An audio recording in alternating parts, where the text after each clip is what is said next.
Hi, there are three topics I want to cover today. The first one is the strength of the US labour market. The second one is the consumer. Are they tapped out with the savings rate coming in at very low 2.6%?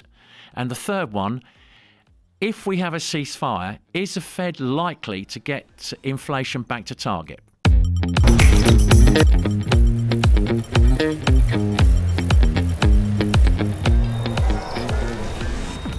Hi, I'm Elvis. Welcome to another SuperMacro podcast. Sitting opposite me is veteran hedge fund manager Jonny Matthews. Hi, Jonny. Elvis. Hi, how are you? Yeah, I'm okay. You've got the three topics we're going to chat about today. The first one, we might as well get straight into it, the US labour market. Yep. In your note, you mentioned initial jobless claims, continuing claims, and ADP payrolls are all pointing in the same direction. How is this going to translate into the non-farm payroll figures this week? Right. Well, yes, I've written quite extensively about how some of these high-frequency data points are indicating the labour market appears to be firming up. And you mentioned the ADP data series. They've got a weekly measure of increases in private sector payrolls. If we can bring up chart number 1, that shows you it's got a fairly small history, so we don't know for sure how reliable this will be. But, it's been improving since the soft patch that we saw in the summer of last year, consistent with what we've seen in the official non-farm payroll prints. They have been improving. And if you look at the most recent weekly data from ADP, and this is a 4-week average that they're capturing there, it does seem to show there's been quite a firming up of labour demand in the past couple of months.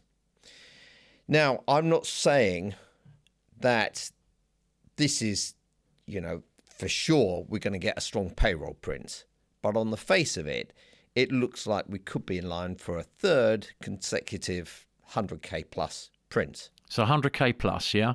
Well, look, the point about these non-farm payrolls is there's quite a wide band of error in right.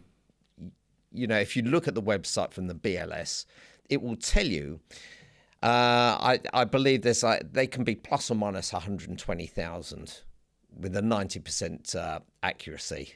90%. 90% of the time they'll be plus or minus 120,000 from the true figure. So, I could guess 120,000 payroll print and it could print there. And then be revised away. It could be completely revised away. The true figure could be the 0. It could be 200,000. Right. Okay. So, but the market seems to jump immediately on the payroll figures. But yeah. And I think you've got to look at the headline figure, and you've got to look at the sectoral breakdown. You've got to look at the various other aspects there, the unemployment rate. Right. You've got to take the whole thing to really get some sense of how strong the labour market truly is. So, moving on to the second chart. Yes, of course, the second chart. The other reason why I am quite confident that things should improve, if you look at corporate earnings, and let's just bring up chart 2. Obviously, Q1 corporate earnings for the S&P 500. Now that is a subsector of the whole economy. But, it's a reasonable guide to what's going on in terms of corporate profitability throughout the whole, the non-public sector, non-publicly listed companies as well as the listed companies. But profits rose 27% year on year in Q1. And if That's you just extraordinary, isn't it? Yes, quite. AI, I assume that this is mostly AI driven. Was that?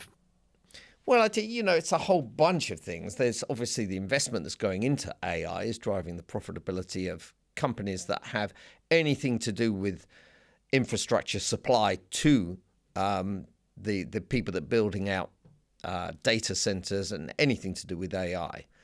So there's enormous amounts of spending, and it is cascading through the economy and driving profits in various sectors, industrial sectors, not just chip manufacturers.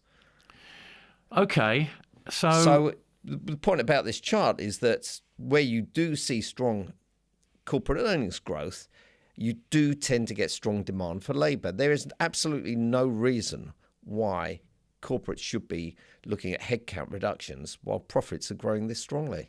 Okay, but it's not necessarily immediate, is it? It could be delayed effect. It might well happen in a few months' time, or the data will start catching up in a few months' time. Because at the moment, the data seems to be lagging, as you quite showed. I'm This showing on the this chart job openings, the year-on-year change in job openings and year-on-year change in corporate profits. And so, there will be a lag between the demand for labour picking up and the actual growth in employment. This just sort of brings me on to my second point. I hope you're right in what you say about the labour market, etc. But the bargaining power of workers seems to be waning slightly. We're seeing corporate profits are surging. Corporates are getting a much bigger piece of the pie, and therefore the labour's getting less. And I want to put there's some data to you that came out in April. April household personal income data looked weak. Real disposable income fell 0.2%. Real spending edged up only 0.1%. And importantly, the savings rate dropped down to 2.6%. Take us through those, please. Yeah. This was Friday's report on household income and spending. And there's a lot that goes into the income part of that. It's not just wages and salaries. So there's also dividend income, there's farm income, there's interest income, there's various other components. And one of the reasons why, and you've got to understand, this is just a 1 month snapshot where we look at total household income, taxes that come off that income, and total spending. And you take one from the other and you're left with the savings rate at the end of it. So that savings rate snapshot can be quite volatile. And the first point I want to make is that the main reason why disposable income dropped was the end of what's called the farmer, and I'm not really familiar with this, but the Farmer Bridge Assistance Program. It's basically farm income was boosted temporarily. It was an $11 billion boost to farmers. Right. And that ended. That's winding down now. So we saw a drop in household income. And that was the main driver of the decline in household income in April. Okay. So people get hung up about this savings rate. It's plunged to 2.6%. It's not a big deal, and it's probably going to rebound when we get the May income and spending data. The second point that I do want to make, and I've got a chart here. What chart are we on now? 3? Yeah, chart number 3. We put this up. So there you can see in the red line, the savings rate dropped to 2.6%. But household wealth to disposable income really is at an all-time high if we exclude the distortion from the pandemic period when income fell away. So wealth to income went through the roof. But really, wealth to income now is astonishingly high, and it's because households have an enormous amount of equity wealth. The stock market's gone through the roof. They've been busily saving away in their 401k plans. Right. And the housing market has just gone up and up and up without people re-leveraging, without, doing home equity lines of credit, taking on more leverage, increasing their mortgages. Generally, households have been paying down their mortgages. I think 40% of the household stock is... So you're telling us it's less. This rally is a more solid rally because there's less leverage in the system. Yeah, the household sector has really deleveraged. In fact, the corporate sector has also, to some extent, deleveraged over the last decade and a half. It's the public sector that's taken on the leverage. Yeah, okay. So, the private sector is in great shape, and the households especially are enjoying unprecedented levels of wealth and wealth to income. And as a result of that, I think they're happy to carry on spending quite freely, even through a period of perhaps high gas prices, etc. Yeah. That's really just putting a squeeze on disposable incomes. Okay, you're clearly optimistic on the labour market, or mildly optimistic. Okay, let's temper that slightly. Let's turn to the other Fed mandate, inflation. You opened the SuperMacro note, this weekend note, with a statement that stuck in my mind, definitely after reading the note. You said, inflation has been above the Fed's 2% target for 5 years, and there's no credible path back. Take us through that. Yeah, I think, you've got to see it in the context of the whole note. By that, I mean, with the policies that are in place at the moment, I don't think that the Fed is going to get inflation back to target anytime soon.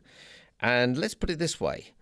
We've had 5 years of above target inflation. We've had a series of supply shocks. We had the pandemic, we had the Russian invasion of Ukraine, we've had tariffs, now we've got the war with Iran.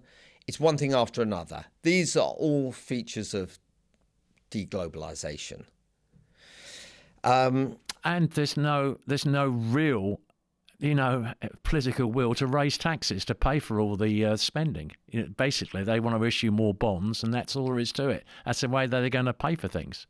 Yes, I think there really has been a lack of fiscal discipline. So we've got 6% deficits now, which at a time when you're virtually at full employment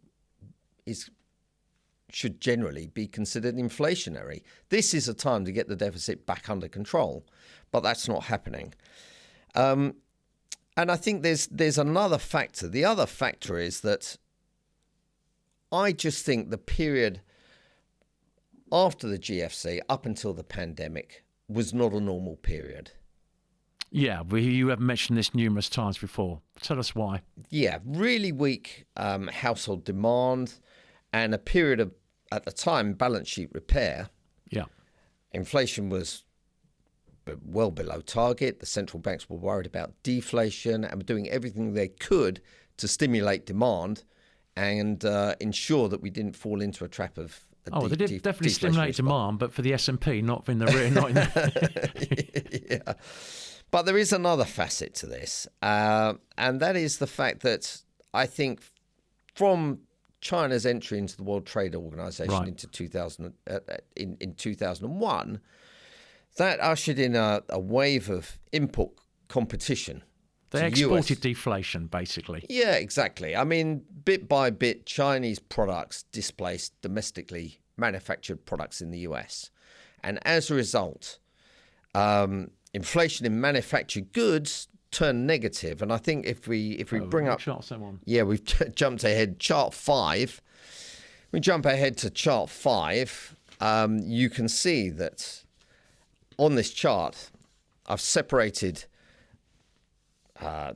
PCE inflation, and I've got, which is lower than CPI inflation. So we've got PCE goods excluding food and energy. That's the red line.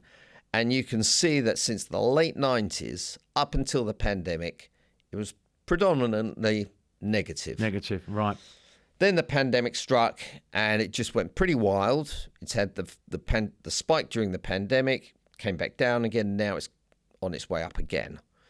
So it is volatile and elevated. That's a significant move higher, isn't it? From looks like from the early part of 2024. Yeah, but I don't, honestly, I just don't think we're going to get back to that period of continually displacing domestically manufactured products with cheaper produced Chinese goods. We finished with that game. That's over and it's not coming back. And then when we look at services inflation, and here I am taking a kind of core measure of services inflation, excluding energy services, so stuff like, freight costs and so on, and excluding housing. So this is a very core measure of services inflation. And you can see, it was pretty low and stable. It was around 2% up until the pandemic. And then it went through the roof. And now it's at a level of 3.5% and moving higher. 3.5% was previously really a cap to services inflation. For years and years and years, it never really got up that high. Now it's 3.5% is almost like a floor. Right. And it looks like it's heading higher. Now, I don't know all the reasons for that.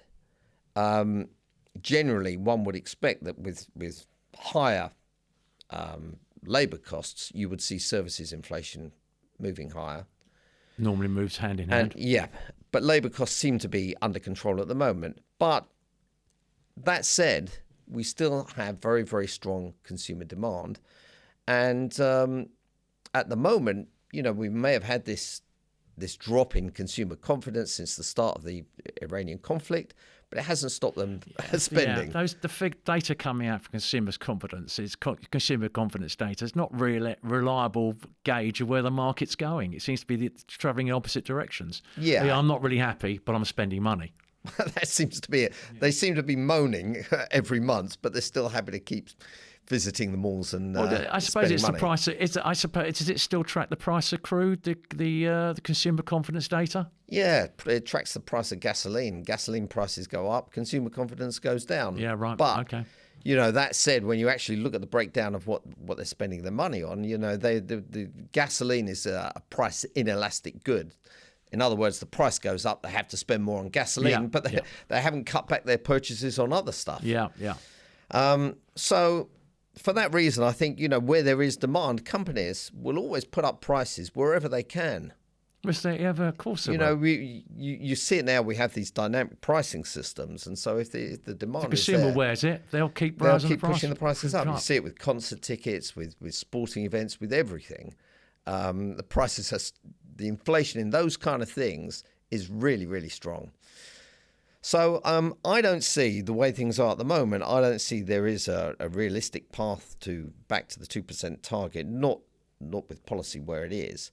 And how high would they have to put policy rates up in order to get back to 2% target? If you're telling me that the consumer still is going to spend willy-nilly, or not willy-nilly, but going to carry on spending, what does Fed funds need to be to stop the consumer in its tracks? That's a great question, but I just think that, there was this period, the so-called Great Moderation, where an increasing number of central banks gained independence and inflation was on its way down, and they, more and more central banks adopted a 2% target, and it all seemed to be going extremely well.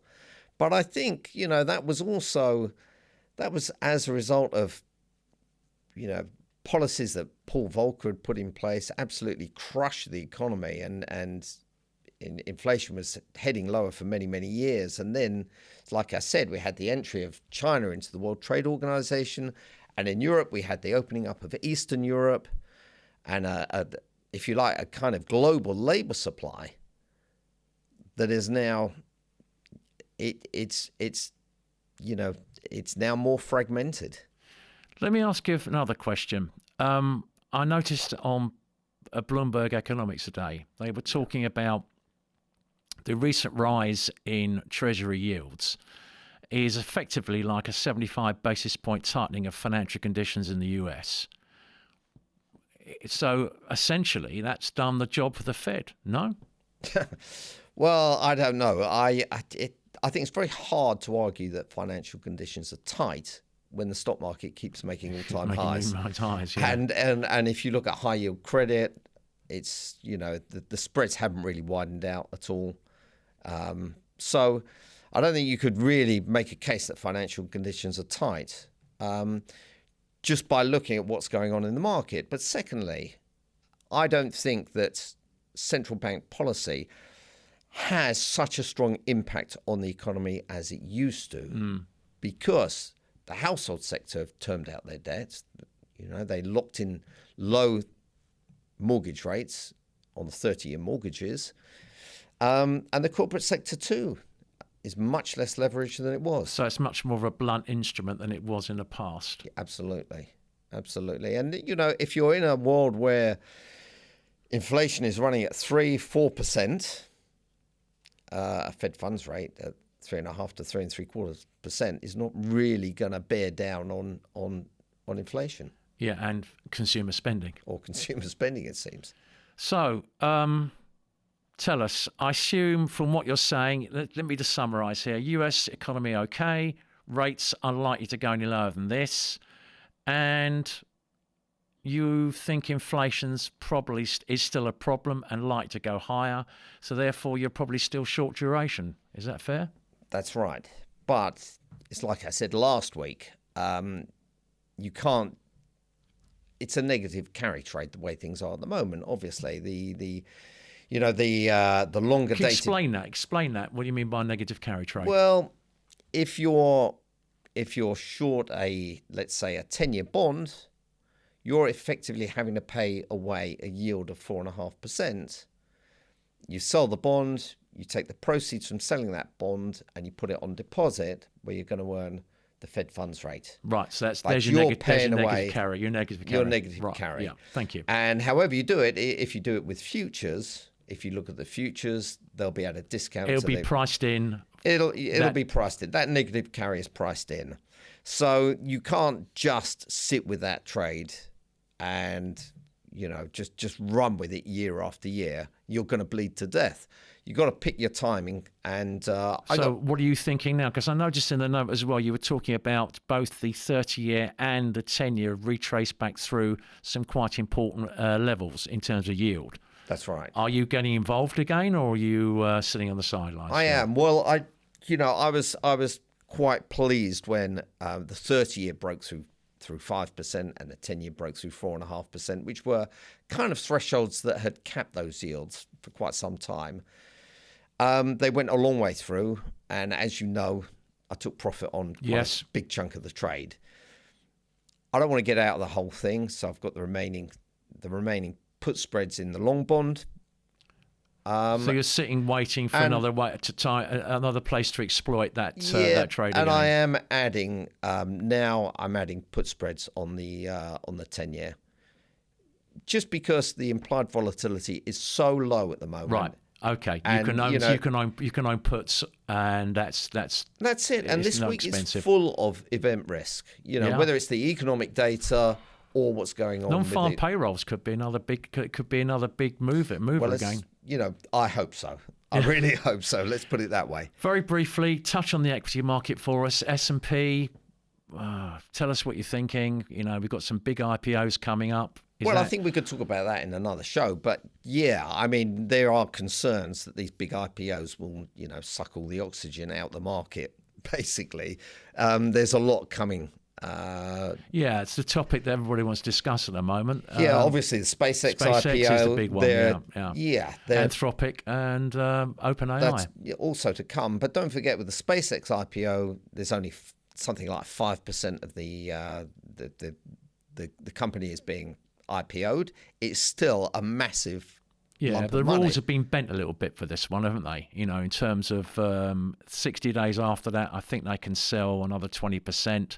By the end of the year, I think they could sell up to what? You mean the insiders? The insiders can sell over 80%. There's no question about it. They might not be doing it. I saw today a number of people mentioned, well, Musk won't sell any shares, and he owns, I can't remember the number. Half, is it? Something like that? Something in that order. So he doesn't need to. Yeah. It is a concern. There is this supply overhang. But so what do you say? All right, just for the general market, maybe there's some dispersion within the names because people sell out maybe some other names to pay for these IPOs coming in.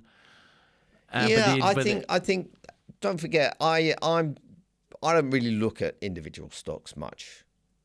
It's just purely macro that I write about, and I'm more comfortable discussing. Obviously, as far as the equity market is concerned, the main thing that's driving it at the moment is earnings growth, and it's not. Yeah. It's not valuation. It's not really. The earnings growth, the valuation is supported by the incredible pace of earnings growth. So I suppose if you're along the S&P, you could, as I say, with volatility that cheap, own some downside. Absolutely. But essentially, it's still along the S&P, still short duration, and that's about where you are. Yes, that's it. So, Jonny, you write a daily note, SuperMacro. Can you tell everybody listening where they can read it?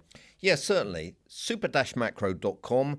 It's my daily note where I go through the previous day's macro releases, what it means to the market, what my thoughts are. And then on the weekend, there's an in-depth look at the major summary of the regions. previous week, and then and a whole and some trade ideas and what I'm doing, and the outlook for the next week. That's it. And so But I have enjoyed our conversation, Elvis. Yeah, thank you very much. Well, this podcast will be released on Tuesday, and we hope to do one every week for the next coming weeks in the foreseeable future. That's it. Tune in next week. Just what he said.